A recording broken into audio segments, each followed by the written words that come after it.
साल 2025 में विश्व के कई देश आतंकवाद, उग्रवाद और आंतरिक अस्थिरता से जूझते रहे और कई देश अभी भी इस समस्या से उबर नहीं पा रहे हैं। लेकिन मोदी जी के मजबूत नेतृत्व में भारत ने इस वैश्विक समस्या के खिलाफ निर्णायक कदम उठाकर पूरी दुनिया को नए भारत का संदेश स्पष्ट रूप से दे दिया है।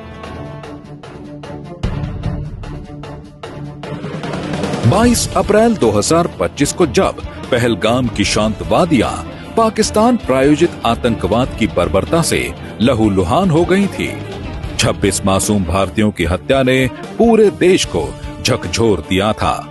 जिन्होंने ये हमला किया है, उन आतंकियों को और इस हमले की साजिश रचने वालों को उनकी कल्पना से भी बड़ी सजा मिलेगी।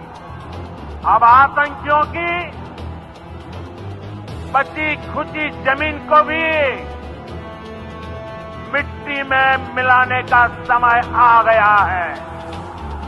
मोदी सरकार ने तब स्पष्ट कर दिया था कि अब केवल शोक और निंदा नहीं, बल्कि आतंक के हर अड्डे को मिट्टी में मिलाया जाएगा। उसके तुरंत बाद भारतीय सेना को पूरी छूट दी गई।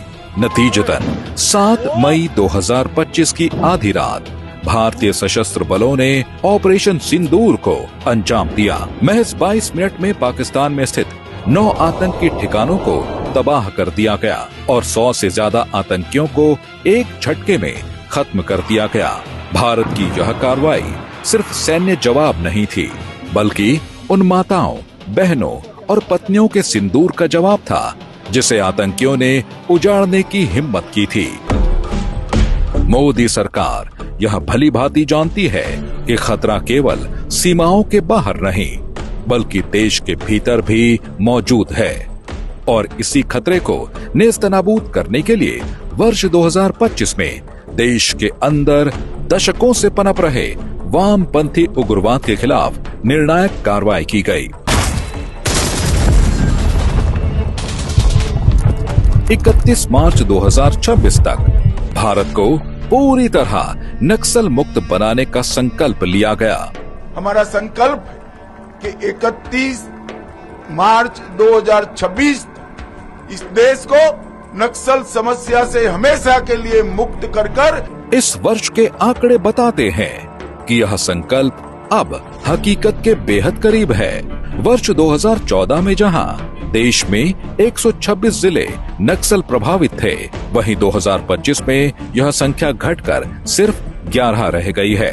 सबसे अधिक नक्सल प्रभावित जिलों की संख्या भी 36 से घटकर केवल 3 रह गई, जो इस लाल गलियारे के लगभग खात्मे का संकेत है। और सिर्फ साल 2025 में 317 खूंखार नक्सलियों को मारा गया, 800 से अधिक गिरफ्तार हुए और करीब 2000 ने मोदी सरकार की सख्त नीतियों के सामने घुटने टेक दिए।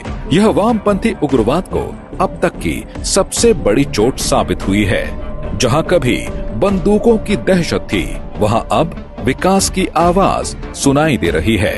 12,000 किलोमीटर से अधिक सड़कों का निर्माण हुआ है, 586 किलेबंद पुलिस स्टेशन और 361 नए सुरक्षा शिविर बनाए गए हैं। 8,500 से अधिक मोबाइल टावर चालू हुए हैं और 92 करोड़ रुपए से ज्यादा की संपत्ति जब्त कर माओवादियों की आर्थिक रीढ़ तोड़ दी गई है।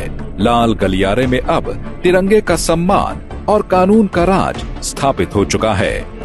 प्रधानमंत्री नरेंद्र मोदी जी और गृह मंत्री अमित शाह जी के नेतृत्व में आज भारत के जवानों के पास सिर्फ आधुनिक हथियार ही नहीं, बल्कि स्पष्ट विजन और निर्णायक स्वतंत्रता भी है।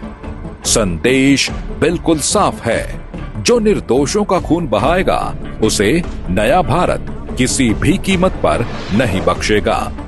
दुश्मन चाहे देश के बाहर हो या भीतर, नया भारत उसे घर में घुसकर मुंह तोड़ जवाब देगा। जय हिंद।